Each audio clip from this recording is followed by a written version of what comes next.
Колко е дошло плевърчета? Не мога да кажа. Какво ти не си ли таксиджия? И аз си като съм таксиджия, ако Абе, спокойно, бе. мога да ви сметна колко ще направи, Айде, не мога да ви сметни. кажа. Колко километра е до Сливополе? 25. Това дали е, нали? Почти. Дай се. Така. Карам до Не Сливополе. знам дали разбираш, ама аз като се качих в колата. Да, почна с пазарлъците. Не, естествено е да почна с пазар. Защо? Защо да е естествено? Там има ли обявени цени? Спокойно, няма да вас слушам. Има ли обявени цени? Ама аз съм спокоен, бе, аз не казвам, че ти не си- Кой знае сега. колко голямо обяснение. Ти сега много си агресивен. Може да е крив. Какво Много като е си крив? агресивен. Връщай го там, ставяй го някъде. Кой е топката? Много си агресивен.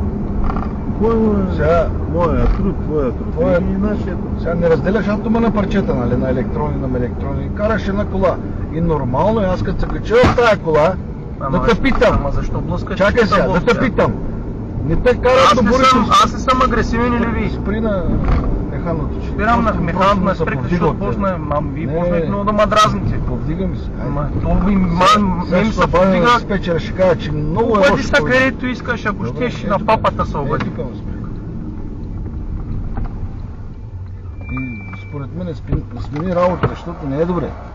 Такива Не. ви като блъскате по тези Айде, табла, тъй. Айде отдолу на уйно. Защото мога да дигна на въздуха и няма да се... Ай, дигни ма във въздуха, ай, искам да ма дигнеш във въздуха и сега. Айде, ти бъл остави.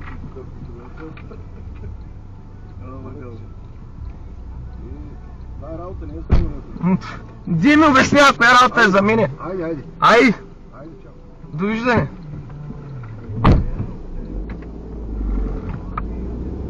Поредните буклуци.